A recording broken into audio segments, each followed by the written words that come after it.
Hello, and welcome to the ScottMys Show, a podcast focused on health, diet, bodybuilding, and philosophy. I interview experts, doctors, coaches, and N=1 case studies to answer your questions about improving health, achieving your best physique, and making sustainable progress. We'll cover topics from carnivore and ketogenic diets, to bodybuilding, to life philosophy, and everything in between. Enjoy the show. This episode is brought to you by LMNT Electrolytes. This month, we're switching it up with an exclusive offer that's only for VIP LMNT partners, including Carnivore Cast listeners. You can now receive this free sample pack along with any regular purchase when you use my custom link, which is provided in the show notes or my Instagram link in bio. That's drinklmnt.com/carnivorecast, all one word. And as I said, I'll include the link in the show notes. LMNT Electrolytes are convenient, evidence-based, and delicious, and get yours today to help support the show. Thank you. Angela Parsons has had some pretty amazing results with her lipedema on carnivore. In her pursuit of health, Angela discovered her high oxalate diet was adding to her symptoms. Despite her commitment to a whole foods plant-based diet, Angela's health began to decline rapidly. Motivated to find a solution, she transitioned to a carnivore diet, which brought about remarkable changes. She runs a website called The Healing Blossom and is dedicated to sharing her journey and raising awareness about lipedema, EDS, and help me with this. It's called butyrcholinesterase deficiency. Butyrcholinesterase. By the end of the podcast, I'll be able to say it. Deficiency. Welcome to the show, Angela. Yeah. Thanks. And the lipedema is actually different than lipedemia, which has to do with cholesterol. Yeah. But if I go to a doctor's office and tell them I have lipedema, they think I'm saying lipedemia or lymphedema. So I always have to clarify, not lymphedema, not lipedemia, but lipedema or lipedema. Yeah. That's a great point. I was thinking lipedema, but yeah, I mispronounced it. Thank you. So welcome to the show. Glad to have you here. Yeah, I'm super excited to be here. So thank you for having me. Of course. And would love to start by, hearing your story. How did you get to where you are today? And what brought you to this point in your health journey? Sure. And I want to thank your listeners for tuning in, because even if my health journey doesn't apply to you, you know someone that it does.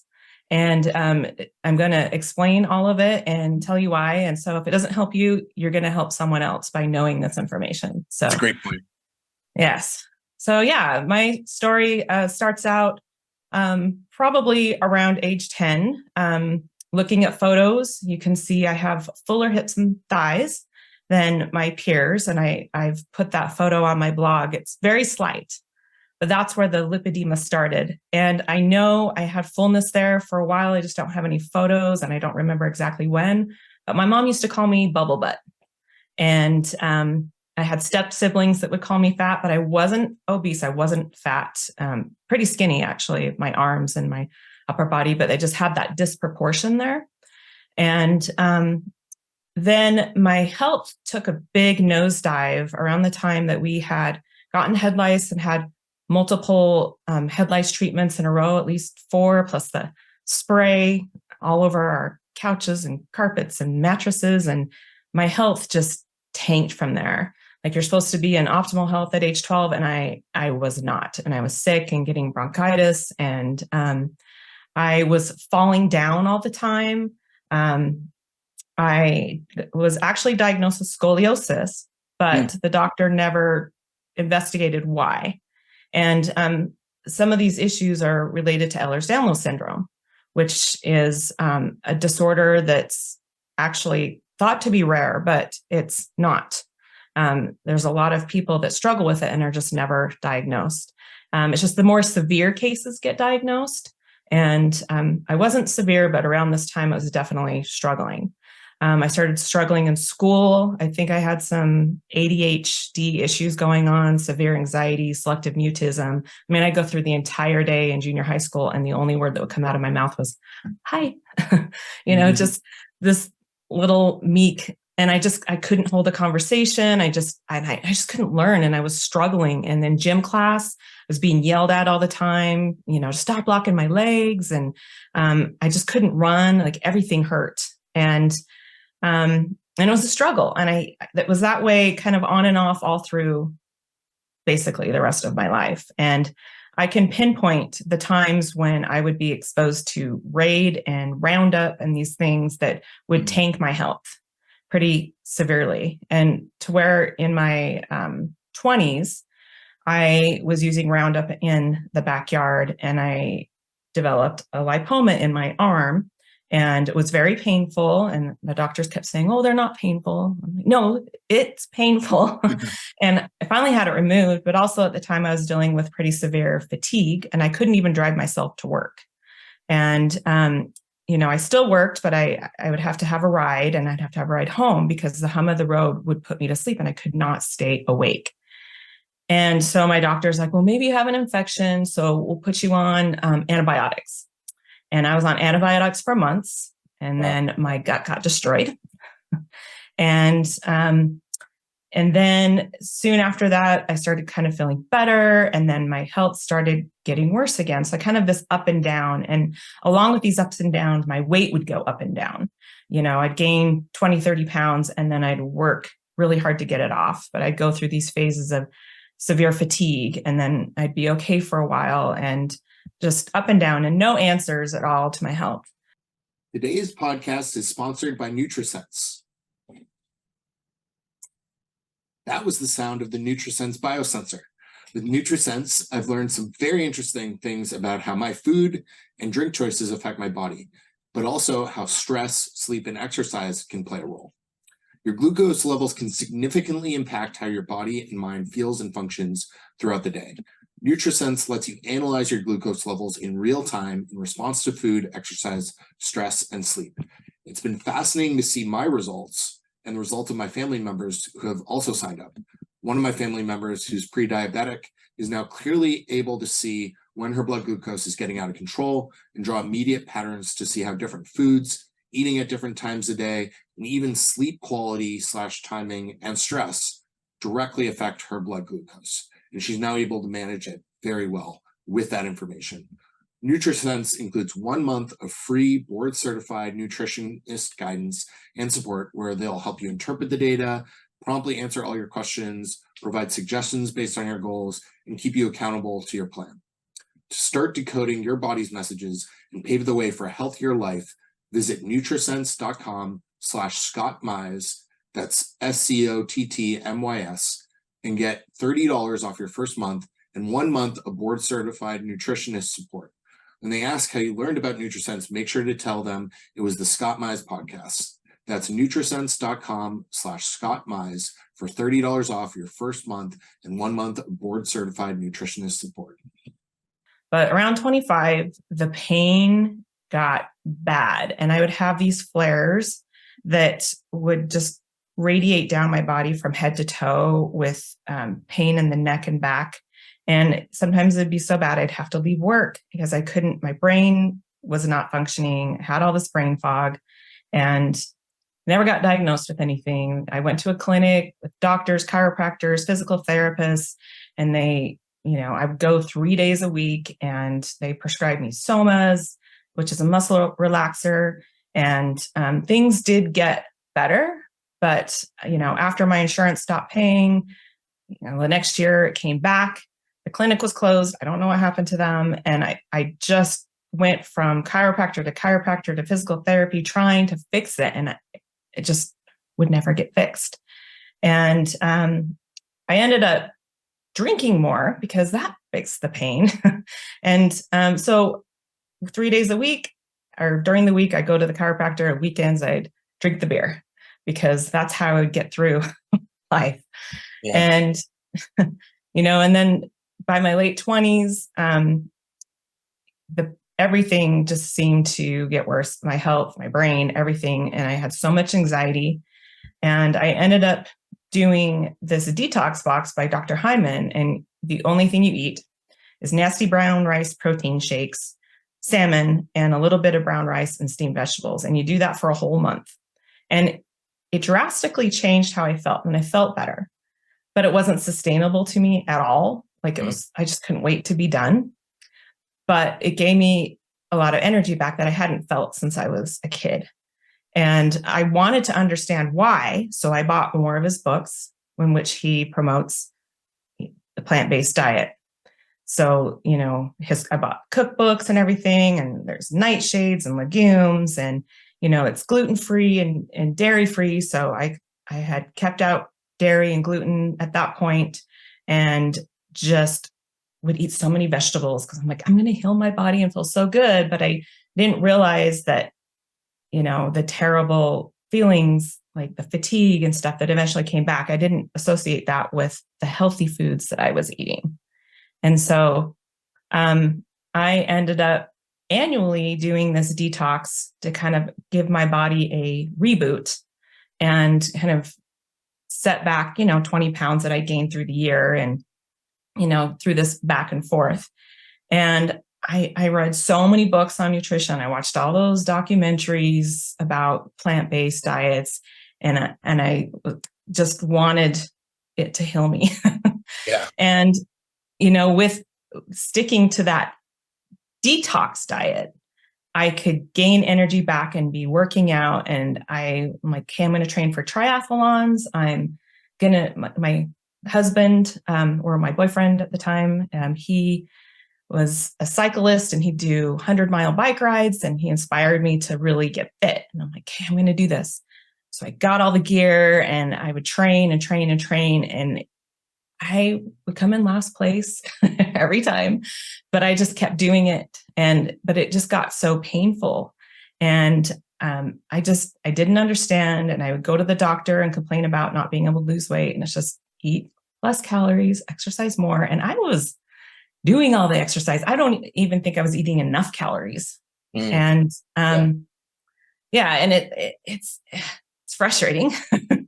Because what I know now is that just was not the optimal diet for my body. But it took going, I went through IVF treatments to get pregnant. And so I had my first baby at 40.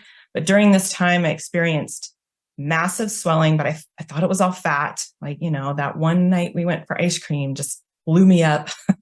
Yeah. And I thought that it was my fault that I was getting bigger.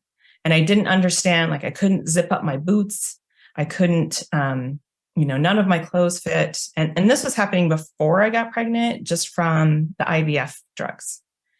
And I just kept blaming myself. And, I've seen personal trainers over the years. I've seen dietitians and nutritionists, and everything was always my fault. Like I wasn't logging my calories, or I wasn't logging my food, and I, was just eating more than what I was logging, or I just, wasn't pushing myself hard enough. But every time I pushed myself hard, I'd be in pain and injure myself.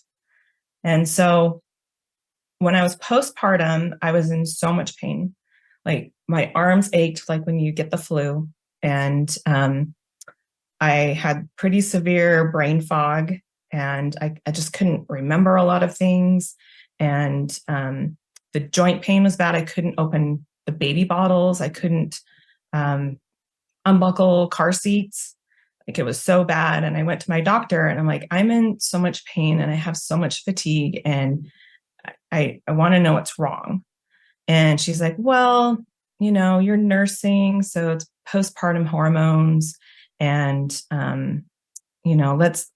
she ended up diagnosing me with plantar fasciitis in one of my feet, and then sent me on my way. And, it's just incredibly frustrating. Like, this is postpartum. Every woman feels like this postpartum. Like, why are we having babies? Yeah. And so I ended up in Facebook groups, and in a mom group, one of the moms shared photos of herself. And she said, I just got diagnosed with this disorder, and I think some of you have it. And, she showed pictures of her arms and her stomach and her legs. And she says, it's called lipedema. And it causes the fat to be painful, and it doesn't go away with diet or exercise. And I'm like, this is it. This is what I've been dealing with my whole life. This is it. So I went to my doctor and I said, I found something that explains some of the issues I'm having. And, I told her about it and she'd never heard of it. And she just kind of blew me off. And so later I went back, I printed out a bunch of stuff, anything I could find that explains it. And I took it back to her again. And I said, this is what I have. And so she agreed that my legs looked like it, but she wasn't sure if my arms were involved or my stomach, or if I just had some obesity fat. But also during this time, I developed tons of lipomas, like all over. And you can kind of still see some of these in my arms. And they were painful. Yeah. And she's like, no, lipomas aren't painful. And yes, mine are. And I said, they're burning and they're aching. And she's like, no, lipomas aren't painful. So she just agreed that I had lipedema, but couldn't confirm my stage, if I was late stage 1 or early 2. She couldn't determine, the rest of this stuff. So I ended up finding Dr. Karen Herbst online, and she's in Tucson, Arizona. And I ended up flying down to see her, but there was a long wait. I didn't see her. So this was in 2017, late 17, when I discovered all of this. And I saw her in November 2019. Wow. So just the time that it took to say, okay, can we afford this for me to fly down there and do all this? Do I bring the family? Do I go by myself? All that stuff. So, and then the year-long wait added on that. And she confirmed that I did have lipedema, full leg, and that it was more prominent in my hips and thighs, and they call it kind of the gynoid area, and that it was in my arms and it was in my stomach. I asked her about my breasts because I used to be C cup, and then I went to G. Wow. With pregnancy, and but back before the IVF drugs, I had actually gone to a D. And then once I got pregnant, it was like double D within just a few months. And so just totally out of control in the breasts. And I asked her, and she says, well, I don't diagnose it in the breasts. I don't inspect breasts, but it can be in your breast. So she confirmed that it can be, but she wouldn't tell me if it was or not. Yeah. And then she told me that I likely had, or she had me fill out a form and decided that I have Ehlers-Danlos syndrome, but that I needed to see a specialist to diagnose it. So maybe I'll stop and kind of explain what lipedema is more at this point, and then before I continue on, and I got my notes, so I don't want to miss anything important about it. Great. But so 1 in 9 women have lipedema. Wow. They actually think it could be more. Some say it's less, but kind of 1 in 9 is where they're at with this right now. It's a loose connective tissue disorder, but the lymphatics are involved, and there's not complete agreement, and there might be different cases of different people, but they're thinking that the fibrotic fat is forming, and then lymphatics are getting sluggish because it can't get through that fibrotic fat. And then that's causing the dysfunction in the lymphatic system. But for me, I didn't have obesity. I was never more than 30 pounds overweight at any time. And I believe it was more of a lymphatic impairment, and maybe caused by the Ehlers-Danlos syndrome, since that can cause issues with anything in your body. And then also I had a tonsillectomy. So back when I was about 10 years ago, before I had had kids, I had a tonsillectomy. And that's when I started noticing what I thought was fat, but it was swelling in my arms and the swelling in my stomach. And then also the lipedema at the time was just in the hips and thighs, had now gone into the calf, which is why I wasn't able to zip my boots up anymore. And that was 10 years ago. And I'm pretty sure that tonsillectomy played a role in this lymphatic dysfunction. Genetics are also involved with lipedema, just like they're involved with Ehlers-Danlos syndrome. But I don't have anybody in my family that has lipedema. It's possible that my grandma that passed away in her 50s maybe just had it in her thighs, just kind of based on photographs in her swimsuit. but she's very early stage 1 and never progressed. And I could never understand why I progressed, why it was spreading through my body. And so it usually will start in puberty, pregnancy, or menopause. So hormones are involved. So a lot of women won't have any signs until pregnancy or menopause. But most of us, it starts with puberty. And of course, if you see my 10-year-old photo on my website, you can see that was before puberty. But, and there are women in the lipedema community that you can see it when they're a young child, even a baby. I've seen the photos where you can see the lipedema. So what it does is it causes the body to build fibrotic fat. And this fat, and if you can see that there's in my arm, you can see where my watch is, kind of stops that. Yeah. And, but it's definitely in my arms along with those bigger lipomas.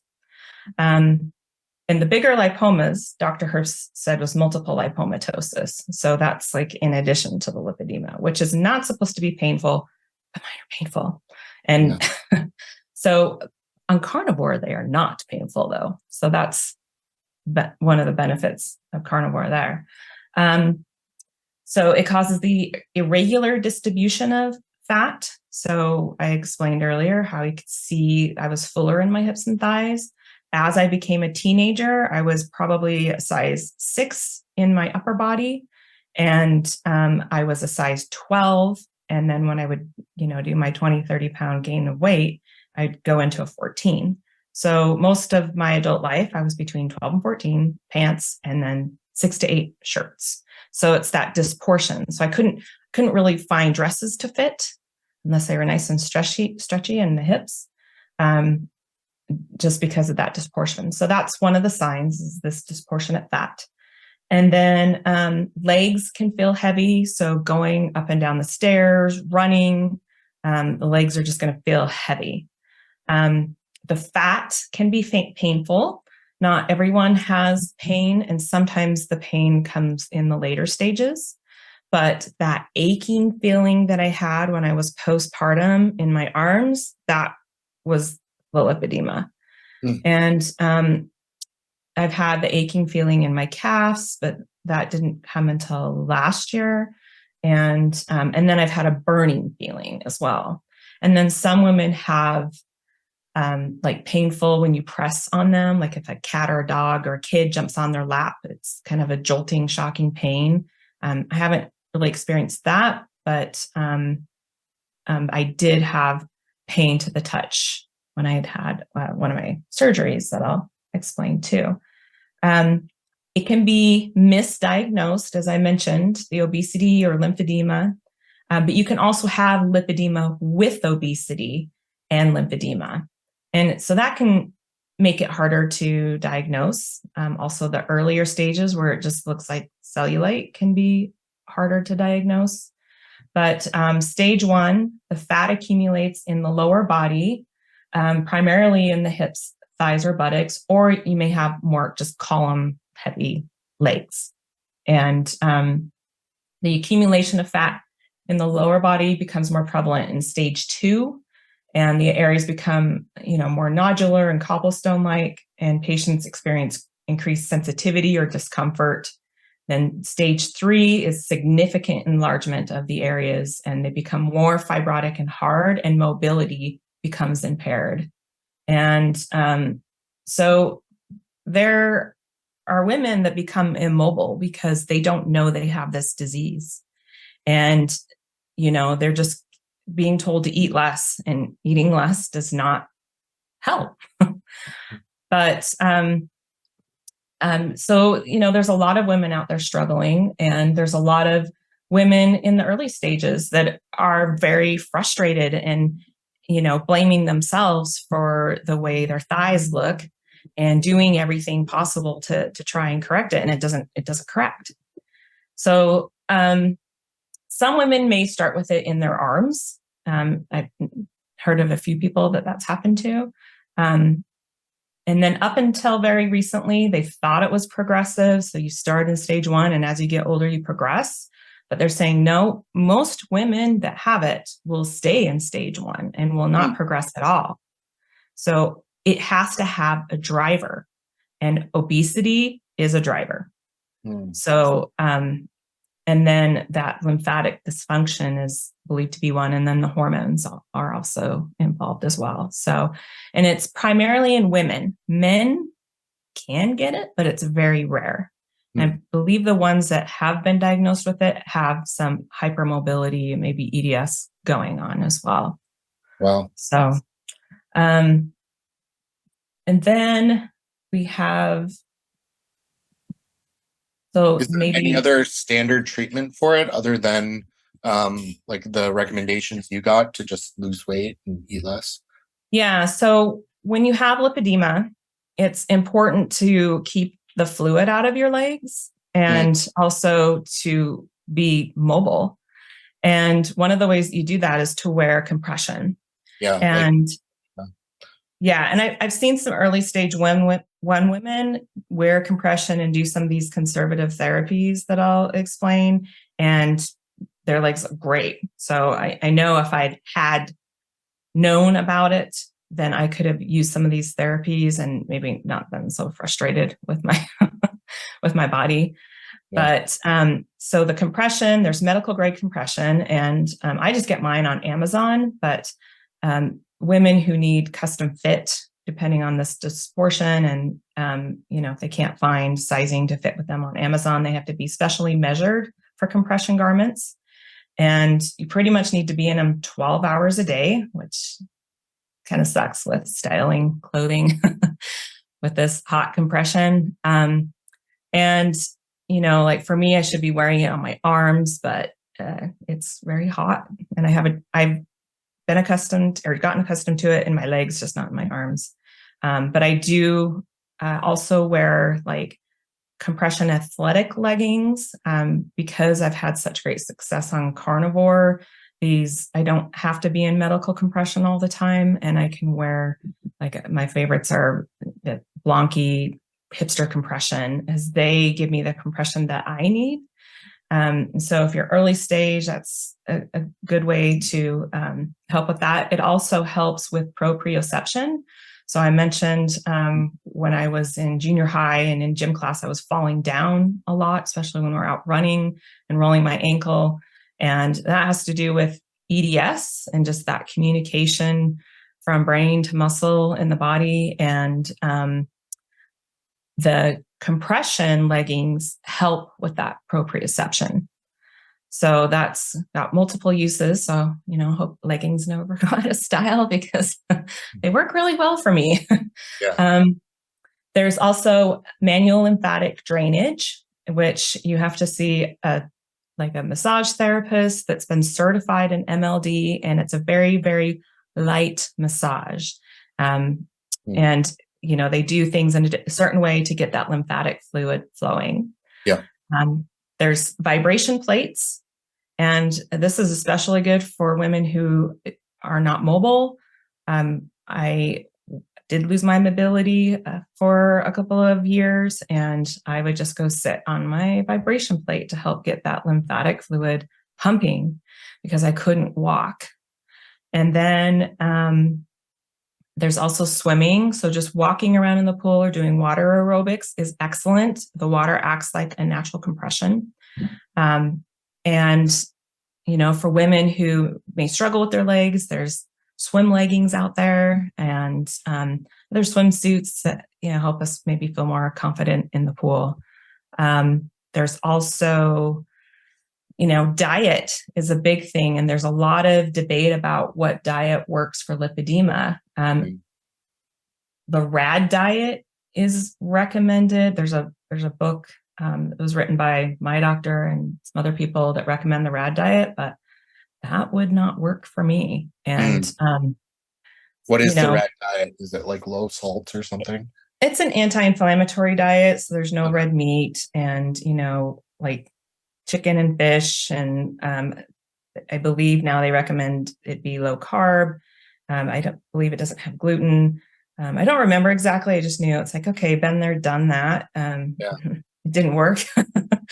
And I really didn't have any success with diets. I mean, obviously I would go up and down that 20 pounds, but I was working my butt off in the gym to get down. Like, and, you know, every time I'd see a nutritionist, they're like, "Oh, you need to eat nuts to add some protein." And then the next one is, "Oh, don't eat nuts. You know, that's too many carbs." And like, it's just this bad information all around, and, you know, just eat more fruits and vegetables. I'm like, I'm eating, like, I'd buy those Costco size spring mixes and I'd go through 2 of those a week, you know, and make my own dressings. And just, you know, when we were doing the cycling, you know, all the women would stop at the feed stations and grab potato chips and Swedish fish and granola bars. And I would stop and open up my Ziploc with my sweet potato slices and then my chia seeds soaked in coconut water for those electrolytes. Like, I was trying to be super healthy. And then when I think it was 2018, my daughter was 2, I tried keto, and it worked for me, and it helped me get a lot of that baby weight off. But then I just kind of hit this plateau and was having pain, and I didn't understand why. And I kind of just settled into a low carb diet because I wasn't progressing, like I wasn't getting bigger, and I just couldn't lose the weight. But I know I just ate enough calories, probably wasn't getting enough fat. And when I went to have our second baby, and when we had our second baby, I had known about all this now, and I didn't want to pass these genes down. So, and plus I had experienced like 10-pound weight gains with every miscarriage that I couldn't get that off. And that's just because of that hormonal changes, just balloon up 10 pounds without a diet change. And I didn't want that to keep happening. So we opted to do IVF with a donor egg. And then I'm not passing my genetics down, and we still get to grow our family. And I did that. And then I thought, okay, I know how to eat better this time. And, you know, even though I thought I was eating healthy the first time, I mean, I bought all the pregnancy books and telling me how to eat. Like, I thought I did great, but it was the nightshades that really got me in that first pregnancy and were the cause of all that pain that I was having postpartum. So I had figured this out and had cut out nightshades. And then, I can open baby bottles. I can buckle car seats. I can be a mom. And I felt better and had done keto. And I thought, okay, I've got it this time. I can do the pregnancy this time. And I'm not going to, you know, feel this horrible pain all the time. Yeah. And I'm like, hey, and I'm going, now that I know I have EDS, I can go to physical therapy and, you know, strengthen everything. So I'm not going to have all the pain that I was having in the first pregnancy. And then I found some interesting stuff about nightshades that I'll also explain, but cutting them out of my diet made the pregnancy absolutely wonderful. But then COVID hit and COVID really, you know, changed things, like as far as the pain. And then I had the DTaP vaccine, which I'd had in my first pregnancy. And when I told my doctor I had a lot of pain after this DTaP vaccine, she's like, "Oh, it's just because it's a geriatric pregnancy." And totally dismissed that this pain greatly increased after that vaccine. So when it came time, because they always push you to get the vaccine when you're pregnant, I'm like, okay, maybe last time it's because I was eating nightshades, and, you know, this time I'm nightshade free, so it's not going to be a problem. And then I did it, and exactly 8 hours after the injection, I just had that pain, the same thing I get from nightshades in my neck and back, and I got a headache. And then when I would get up to walk, my uterus would spasm. And so they were worried about me triggering labor. So I was told I had to be off of my feet the rest of the pregnancy. Oh, it's terrible. And yeah. So I went from walking and swimming and, you know, being active to like not being able to do anything. And I had my baby, and I felt pretty good after I had her. And 2 weeks after that, I had severe pain in my hips. Like, I couldn't walk at all. And I went back to physical therapy, and we started doing the exercises. And my physical therapist, after like 4 months, she's like, you know what? I saw you improving in the beginning, but you're really not improving now. And so I think you should go back to your doctor and ask for imaging. So I went back to my doctor. I said, I'm in a lot of pain in my hips. I can't walk. Like I can, hobble into the grocery store and hobble around, but I can't go for walks anymore. And I can't carry my baby around, can't wear her. Just that extra weight was painful to me. And my physical therapist said that I needed to come see you and ask for imaging. And she said, well, maybe you just need to get a new physical therapist. I'm like, oh, okay. So I went back and I told my physical therapist, and I'm like, can you just write her a letter and say that I need this imaging? And then in the meantime, I had gone online and Googled and found that if you have EDS, you're at higher risk for labral tears. And if the foot, when you're giving birth, if the foot is pulled out, it can tear. So that could have been what happened, but I don't know why I didn't have pain until 2 weeks later. So I don't know why that is the case. So I told my physical therapist, I'm like, do you think it could be a labral tear? Because I found this article. And she's like, oh no, you weren't in an accident. You didn't have any trauma. So I'm like, I know, but I have EDS. She's like, no, that's not what it is, but you do need imaging. I'm like, okay. So finally my doctor orders imaging, and I have an MRI, and it comes back with complex labral tears, glute tendinosis, osteoarthritis, and very little or no cartilage. Wow. And yeah, so then I had to go to a surgeon and he's like, oh yeah, you've got hip dysplasia. So there's another thing that was missed when I was young that could have been corrected. And now I've got to have a full hip replacement. And my baby at this time is 11 months old. So that was a hard thing to swallow, but it's kind of, the infertility was a blessing in disguise, because this could have happened in my 20s. Yeah. Wow. And now I'd be replacing my replacement at this point.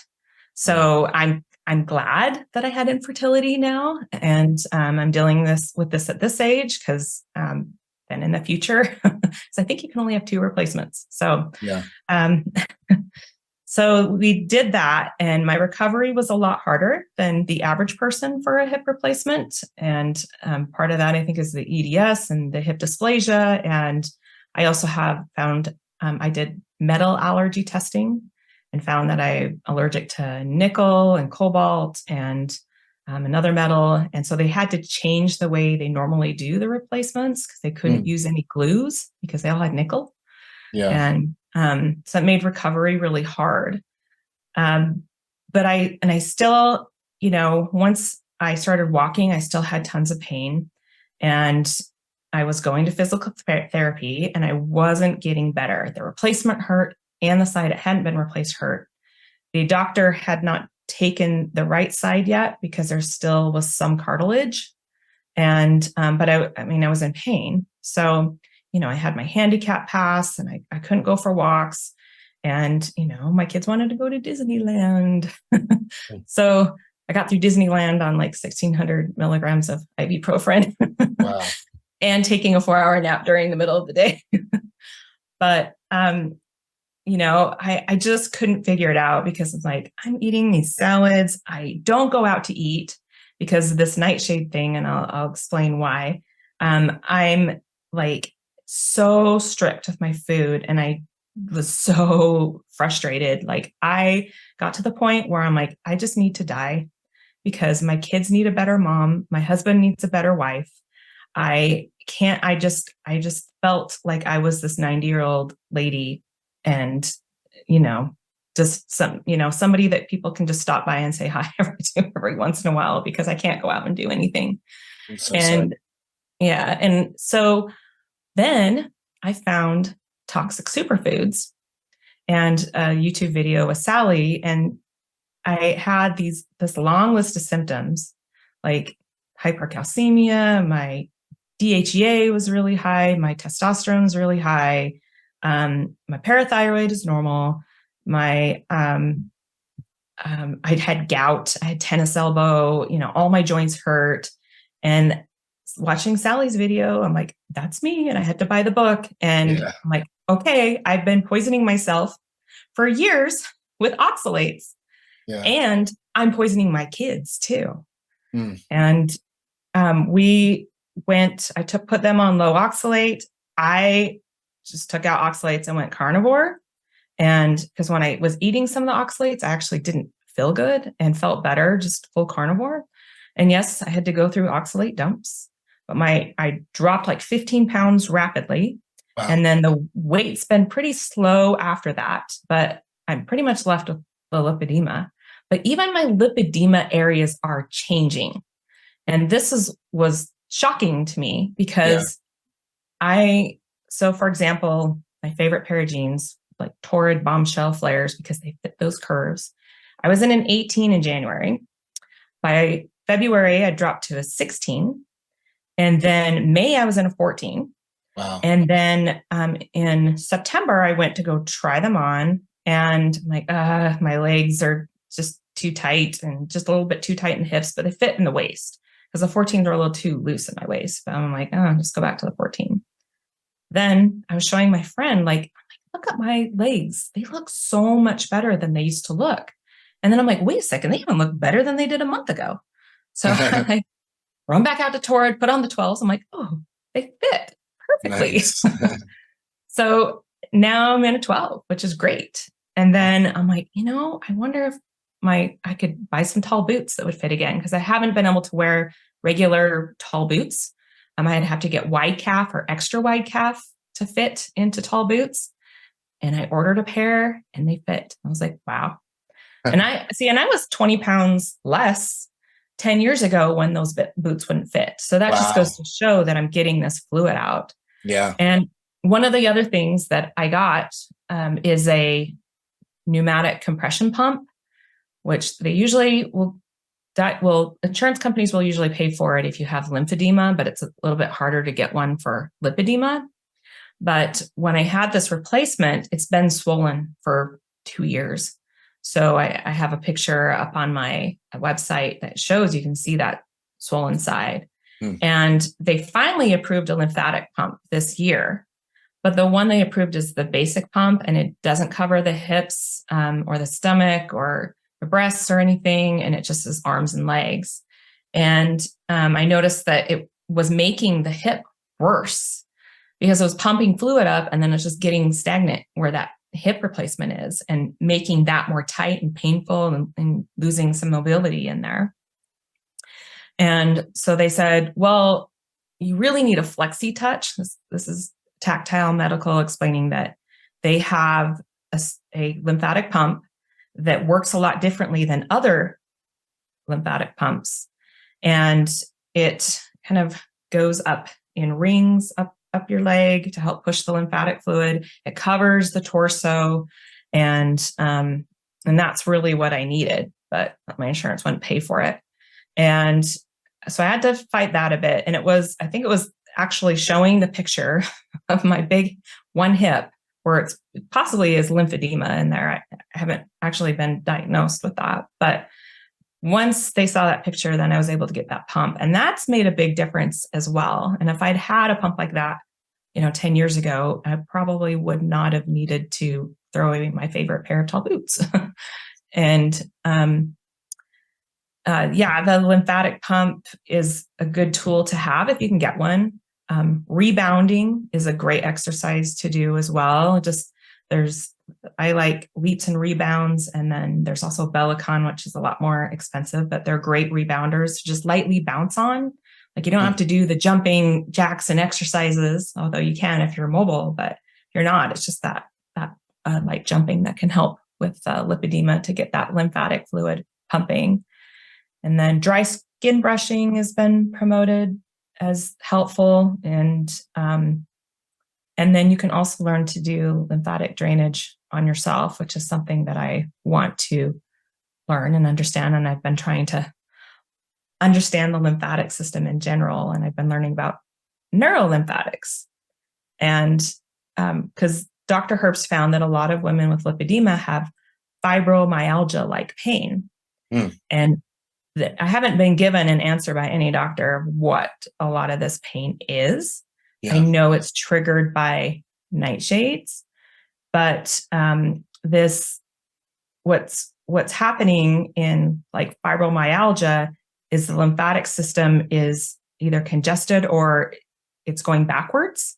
So those toxins are going back into the brain and causing like the brain fog and pain. So I've been learning about that and the Perrin technique. I just got a new book, so I want to understand that and see if that therapy can help with this pain. But I have pinpointed the triggers. And on Carnivore, those triggers are taken away. And as I mentioned, nightshades, a lot of people know about lectins and oxalates, but a lot of people don't know what the alkaloids do. And I can explain that and explain how that was all affecting me, and then other things that can also do this. And this is where I get that pain. So I'm assuming everybody knows at this point that tomatoes, potatoes, peppers, eggplant, tomatillos, goji berries are all nightshades. But they're alkaloids that are in them. They're like a natural pesticide. And they actually require the same enzymes to detoxify as chemical pesticides and herbicides. So what happens is these things are called cholinesterase inhibitors. So they decrease the activity of these enzymes. So the more you're exposed to them, the lower the activity goes, right? And as I mentioned in the past, I'd always have this like spiral of health conditions that would occur after these exposures to different pesticides. And but also eating a plant-based diet full of nightshades. I mean, I grew my tomatoes and my peppers, and I supported the local community agriculture program, and they would deliver potatoes and tomatoes and spinach and all these things to my doorstep every week. And I had no idea that these superfoods were poisoning me. And there's a difference between what the oxalates are doing and what alkaloids are doing. But I found the people that have this sensitivity to alkaloids, a lot of them are also having sensitivity to oxalates. But I can kind of show like what some of the differences I found in my own body between the two. So these enzymes, for example, it's really hard to pinpoint nightshades because one, there's so many of them. They're in all processed foods, and they may have different levels of alkaloid content. So you can eat a tomato one day and maybe not have any kind of reaction, and then you may react the next day. So nightshades with green on them. So potatoes that get green or where they sprout, and then tomatoes that are green peppers versus a red pepper, those things are going to have a higher alkaloid content. And people have died from eating potatoes with green on them. So it's not something that can be cooked out. And, if you have potatoes with green, you got to check it. You don't use it at all. You can't just cut that green part or cut that sprout off. You should not be eating them. And so you can see how in the modern diet, everybody's eating, hash browns for breakfast, French fries for lunch, and then you put your salsa on your eggs and your ketchup on your fries, and then dinner, your eggplant parmesan or whatever. Like, we're just overloading ourselves with nightshades. And nobody realizes what these things are actually doing in our body. And based on the study on nightshades, they're saying, well, unless it has high alkaloid content like the green potato, then it's not going to affect you. But I found that it does. And I found several reasons why they would affect you. And one of them is a genetic variant. So let's see. Well, before I go into the genetic variant, I can kind of explain also that potatoes and tomatoes and peppers are usually part of the dirty dozen. So they also may have like pesticide residues as well. They'll also spray potatoes with a growth inhibitor to keep them from sprouting, especially the potatoes that they use to make potato starch. Mm-hmm. And potato starch is the most painful out of all the nightshades to me. And a lot of people in my group react very poorly to potato starch. Whereas in the low oxalate group, and they have a spreadsheet of oxalate contents of all these foods, potato starch is low oxalate. So if you're reacting to nightshades, but you don't react to potato starch, then it could be oxalates that you're reacting to, right? But if you are reacting to potato starch, then I believe it's these alkaloids or the pesticide chemicals that, or herbicide chemicals that could be in the potato starch. Because it's, to me, like pesticide poisoning, really painful. Like I can touch something that's been sprayed with pesticide and I will be in extreme pain from head to toe. Whereas if I eat, some salsa, it's maybe a little bit of pain, but it's not bad. And then you've got potato starch where it's closer to the pesticide feeling, or herbicide feeling. So that's the only thing I can think of, is that they're spraying these potatoes, and there's no study that shows, yes, the alkaloid content continues to increase, or is all these chemicals that are used for these potatoes that they're growing and then used in potato starch. Or to make potato starch. And this also goes with like modified food starch. They also put modified food starch in food coloring. So anything that's, colored. So when I bake my kids cakes and they want some colored character cake, if I even touch the food coloring, it will trigger that reaction. So I have to look at natural ways, but I can't use natural food coloring either, like you would get at Whole Foods or natural grocers, because those also have nightshades.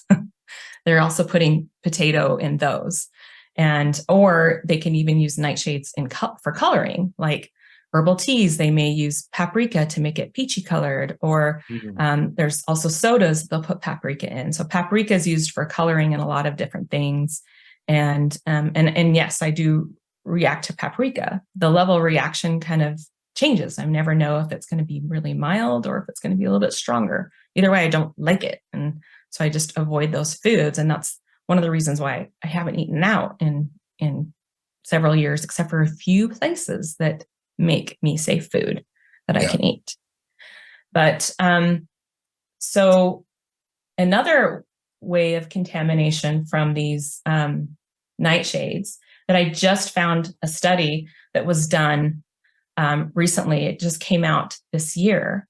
And in Uganda, there were 300 people that were hospitalized and 50 people died because of a cereal. And that cereal is made of corn and soy. But what happened was the fields where this corn and soy was grown had nightshade weeds, because there's a lot of nightshade plants out there, thousands. And these fields had these nightshades in them. They harvested the corn and soy to make the cereal, and the nightshade weeds are in that. And they made the cereal, people ate it, and people died because of that alkaloid content. So they're called tropane alkaloids. And so they did a study looking at baked goods and cereals. And they tested in 8 different countries, and I think they found tropane alkaloids in 69% of cereal and baked goods. And then also they found it in teas, spices, even chocolate, and so many different things. Anything that's processed can get these nightshade alkaloids, especially if it's organic. So, if you're not eating organic, you're getting the pesticides and herbicide residue. And then if you are eating organic, you're just getting the natural pesticide, herbicide residue from those nightshade tropane alkaloids. So there's another reason why I feel so much better on the carnivore diet. Not that I was a big processed food eater, but I was when I was young. And so that's really interesting to find that, and kind of shocking, because sometimes I do get that reaction, and I'm not quite sure what's causing it because I didn't feel that I had eaten anything that had nightshades. But, we also have issues, those of us that have this, with eating anything that says natural flavors, because they can use nightshades as a natural flavor. And then, of course, dextrose and maltodextrin, those food additives that are in a lot of things, they can come from potato or corn or both. So kind of pinpointing it when you've eaten something that you haven't prepared for your, yourself from scratch, it's kind of hard to figure out. And then let's see, I wanted to make a cute little Barbie cake for my daughter for her birthday. She wanted it to be pink. And I found that freeze-dried fruits can be used to make kind of the coloring and frosting. Oh. And dragon fruit makes a perfect Barbie pink.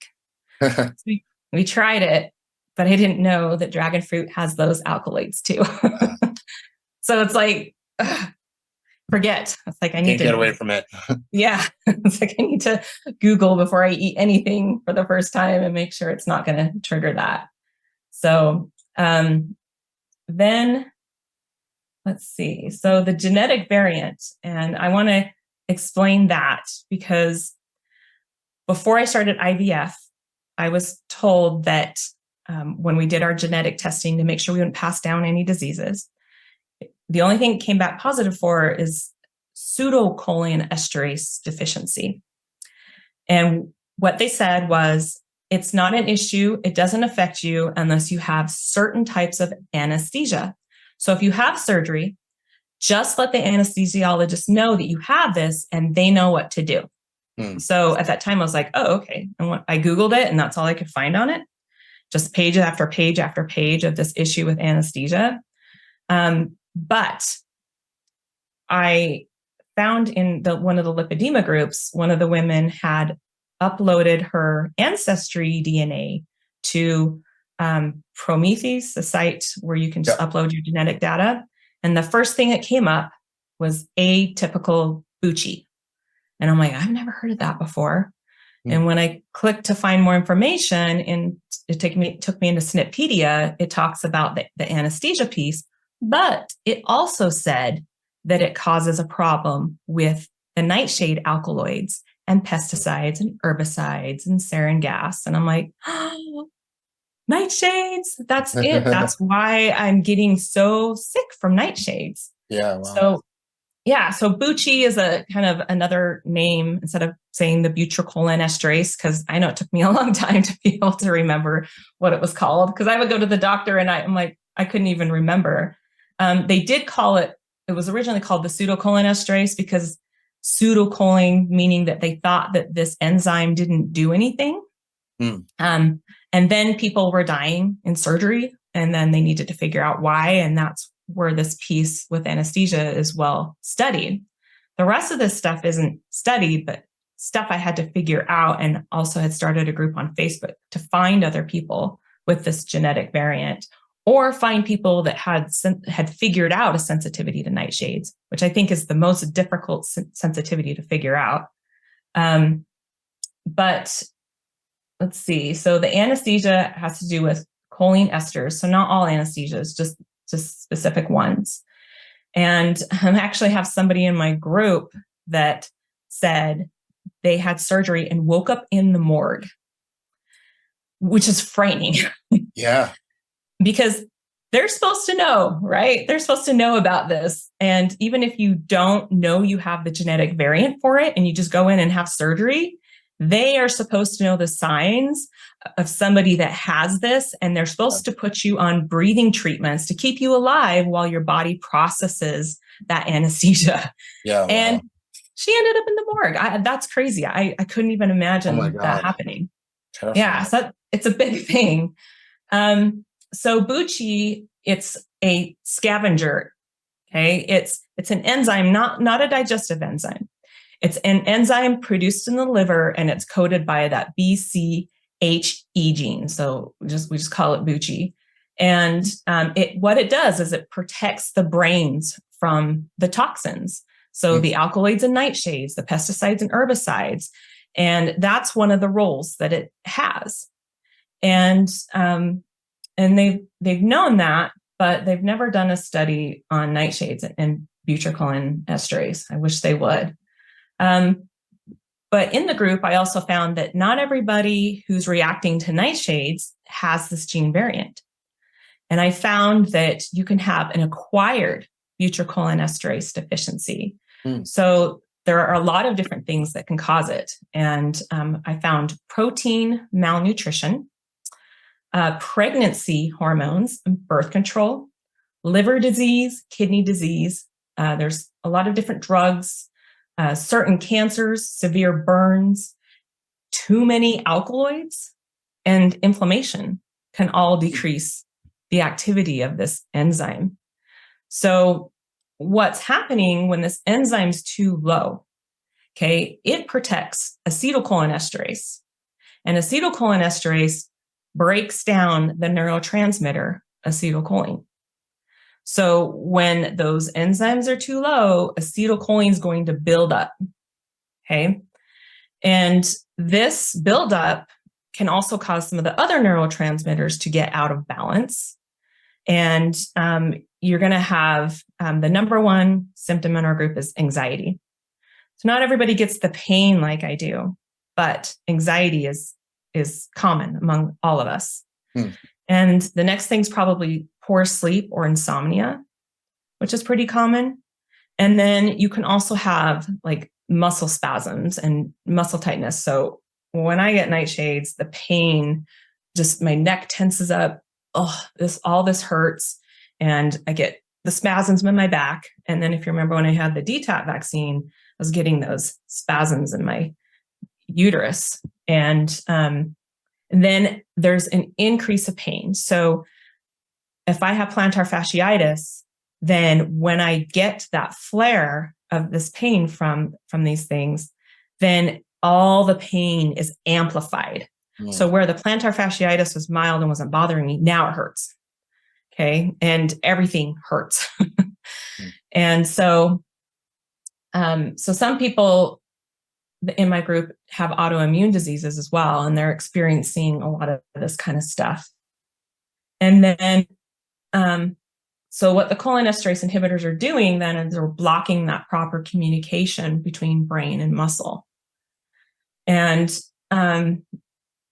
so Bucci, so they've been doing some studies on it now, on butyrylcholinesterase. And what they found is these studies in mice is they have Bucci knockout mice. And when they don't have any butyrylcholinesterase, they become obese on the same diet as the other mice.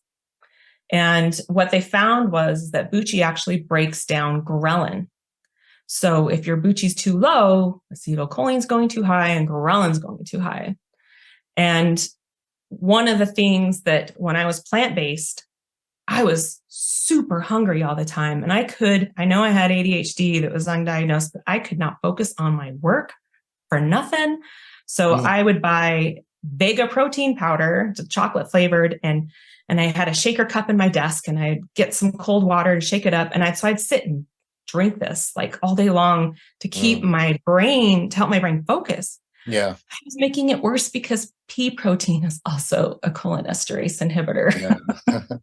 So it's just adding to it, making it worse. But that made sense to me about the ghrelins. I'm like, that's why I feel hungry all the time. And then they've also done some studies on rats where they injected them with ghrelin and fed them the exact same amount of food. So we know ghrelin makes you overeat. Yeah. But they fed them the same amount of food, and those rats became obese. Wow. With the high ghrelin. Wow. So these are things that nobody's really talking about that I think are super important. Yeah, definitely. So we've got the ghrelin, and they also found that lipids are involved. Butyrylcholinesterase is involved with lipids, and they know that obesity can be involved, but I also know that anorexia can also decrease the butyrylcholinesterase enzyme. So there's currently studies going on trying to figure this out, like something's malfunctioning because I'm at risk for Alzheimer's because of this genetic variant. But the drug that they give Alzheimer's patients is a cholinesterase inhibitor. So with this genetic variant, if I had Alzheimer's, I couldn't take those drugs because they would make me worse. But in some people, they're helping.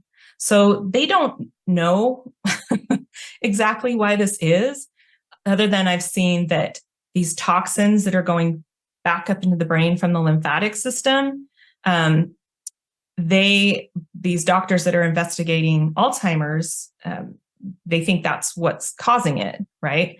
And I'd have to say, with how I felt, like my entire life, having issues with learning, like starting in probably junior high, I think I did okay in elementary, but once I got to that point where I'm having that cascade of all these symptoms happening, I couldn't focus on my work. Like I couldn't do the work. I wasn't understanding it. I wasn't retaining it. And I absolutely hated school, hated it with a passion.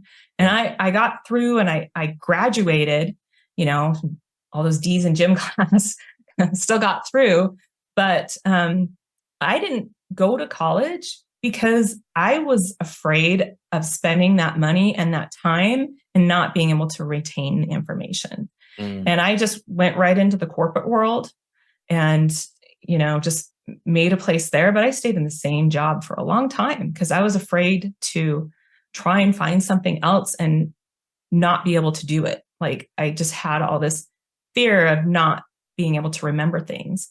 And when I cut out nightshades, my brain came back a little, but then once I cut out oxalate, it all came back. Yeah. And I feel like myself again, because when I was looking at those studies on butyrocholinesterase before, like it just wasn't figuring it out and wasn't retaining any of it. And now I can read it and go, I get it. I understand it. Wow. And, I know there's so many people out there that are struggling like me. I mean, I can't look at all those. There's some of the studies I'm like, that's just a lot of stuff I don't know. But now I can retain information. I can learn. Yeah. I just, Clearly. yeah, it just made a huge difference in my life. And even in my kids, like I mentioned, I was poisoning my kids with oxalates, and my daughter had 4 skin conditions, and her favorite foods were spinach, hummus, almond butter, sweet potatoes, chia pudding. And then we did these, smoothies and stuff. Like I was literally like poisoning her with oxalates. And once we took all that out, it took 6 weeks for her skin to heal. And this is the point where they were wanting to prescribe her steroids to see if they could get it to be fixed. And it was oxalates. And so I took a picture showing the differences. I didn't have a before. I just had after 1 month when I'm like, wow, it's looking better. Let's take a picture. And then 2 weeks later when it was completely gone. Wow. So that was my daughter that has my genetics. So, I feel bad that I did that, but all of my kids' behaviors improved, getting oxalates out. Yeah. And she has the selective mutism and has issues with being able to talk, some anxiety and stuff. And now when I talk to her first grade teacher, she's like, oh yeah, she raises her hand in class. And I always call on her because she knows the, answers and, amazing. And like, she's doing so great with her friends. And I'm like, whoa, I can't believe I thought I wasn't giving my kids these processed foods all the time, feeding them tons of sugar, but oh my God, I was poisoning them with oxalates. They're very lucky to have you. Thanks. So yeah, I'm super excited that I found Carnivore. It took me a while to wrap my head around keto. Having a family member, an aunt that did it, and she dropped a bunch of weight, and I'm like, but it can't be. That's not healthy. Yeah. But it all planted a seed, and even friends doing paleo diet planted a seed. And I've tried all these different things, but my healing did not begin until I cut those nuts and veggies out. It's those keto foods. Like I wasn't the only, I guess, processed keto foods that I was eating was maybe almond flour tortillas or, making the keto cakes for my kids' birthdays, Yeah. The holidays or whatever. I wasn't doing it all the time, but I was making smoothies with almond butter and almond milk and just poisoning myself just to the point where I felt like I was 90 years old, and it was horrible and didn't want to live, Yeah. And now it's like, oh yeah, I want to live, and I can walk my kids to school, which I'm super happy about. Amazing. Disneyland might be a little bit of a challenge with these hips, but I haven't had to get this other hip replaced because it's doing so much better. Wow. And then, and I go to physical therapy every week to work on that. Yeah. And then with the scoliosis, which plays a role in this issue with the lymphatic fluid backing up, I've been going to physical therapy to kind of help correct that. So my posture is so much better than it was. And I'm amazed. I've lost 25 pounds and I'm just losing like a pound a month now. But like every day I'm like, oh, this is fitting looser. Like last night I'm like, oh, my underwear's falling off. I need new underwear. It's just amazing. And I wish people weren't so afraid of carnivore because we've just been so brainwashed. I mean, we were told not to eat fat, and we know now that that was so wrong. And for me, as a young teenager, I'm like, oh, yeah, I've got this bigger hips and thighs. I need to stop eating fat. And then I ate lots of sugar because all of the healthy foods had lots of sugar and no fat. I mean, it would destroy my body. All of it did. And this is the way, like, I have to be thankful that even though it didn't eat the best when I was a kid and my mom tried to feed me lots of nightshades, which I actually rejected, I'm glad she fed me red meat a few days a week, Just thankful for that. And my dad taking me to McDonald's, at least there was hamburger meat back then when I was eating it. So, but now I'm like, my daughter, she wouldn't eat red meat. And so when we started this, I bought ribeye. She had one bite of the ribeye and she's like, oh, I like this. and now she'll eat ground beef. She doesn't like it as much as the steak, but she'll eat it now because she's had the ribeye. And before, I don't know what it was. If it was a texture thing with her, with things we had going on.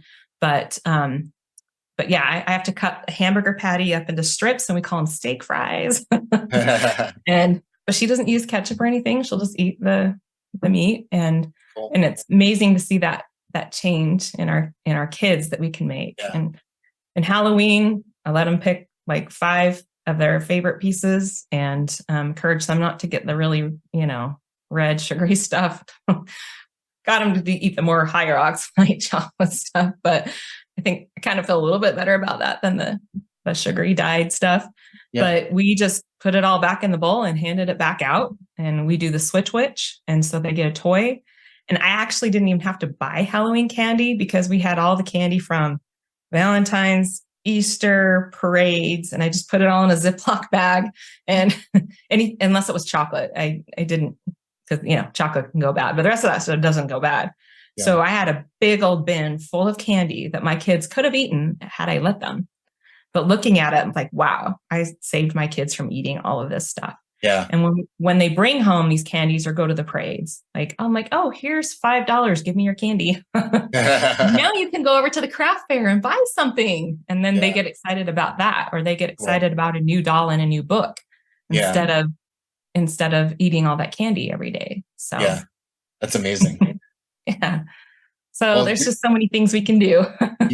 Well, your story is incredible, Angela. Thank you so much for sharing. Your resilience through it all is absolutely remarkable, and your relentless pursuit of knowledge yourself is really incredible. Like, no one would ever tell that you had trouble in school because you're so knowledgeable and articulate. And now it's amazing that you're passing it on to others and passing it on to your children, and you're so full of life. It's really incredible. I'm speechless. So thank you for coming. Thank you for sharing. And where can folks find you if they want to connect with you or follow along? Where's the best place to reach out? So I've written my stories. My website I put up this summer, so it's still work in progress. I'm writing as much as I can while I have to take care of a toddler during the day. So I've written all of my lipedema story, and so a lot of this is in there. I've written a lot about the nightshades and butyrocholinesterase and the studies that are coming out. I've got like 5 more articles that I'm writing, trying to write right now. So I'm posting that all on the Healing Blossom. So you have to put the and healingblossom.com. And then whenever I complete an article, I've got it on Facebook. And unfortunately, the Healing Blossom was already taken when I did that. But so I had to add an S at the end. So it's the Healing Blossoms. And that's where I post all my new articles. If you have any issues with nightshades or, these cholinesterase inhibitors, I have a Facebook group. The group is made up of people with the allergies and also those of us with the genetic variant, and then those that don't have either one but are sensitive. So, a wide variety of people from all over the world. And that's called Nightshade Free and Cholinesterase Inhibitor Sensitivity Group. So if you look for nightshades, there might be more than there was when I set up this group, but there's a lot of information in there about this, and any new studies that we find, we post them in there and have these discussions if need be. And it's been a great resource for me because other than eating nightshades and avoiding pesticides and herbicides, I didn't really know what else to do. But I found that high dose vitamin C actually helped that reaction, just causes the oxalate issue if you keep doing it all the time. But if I'm in a flare, that helps take my pain level down. Just finding out that we could get the pesticides and herbicides can be in our air. I live between 2 farms, and I can go outside and I'll be working outside in the yard or just hanging out with my family, and I'll start to get the pain in my hand and the pain in my neck and start to feel it. Wow. I'll go past the farms and they're spraying in the fields. Oh. And so I just feel like I'm a canary in the coal mine. Yeah. I have these super nightshade and pesticide and herbicide spidey senses, but that doesn't mean that everyone else is not being exposed. Yeah. And my little daughter, we both touched the hose, and my youngest one that doesn't have my genetics and my husband all touched that hose. I ended up having severe pain that whole night and insomnia. They both had insomnia, but that was it. So most people would not associate them touching a hose with, herbicide or pesticide and then getting insomnia at night and that being the reaction. Most people wouldn't realize that. But me, canary in the coal mine, just listen to me. Yeah. I can tell you what's happening. So that's where they can find me and find all of this information. And, cool.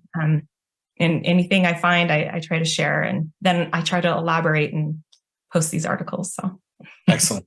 Yeah, well, I'll have links to all of that in the show notes. And thank you again for coming on, Angela. Really appreciate it. Appreciate being so open and transparent and sharing with all of us. And hope you have a wonderful rest of your day. Oh, thank you. Thank you so much. Thank you for listening to the show. You can find the ScottMys Show on Instagram, YouTube, Facebook, and Twitter. Please leave a comment, review, or share the podcast with your friends or followers. It helps more people find the show.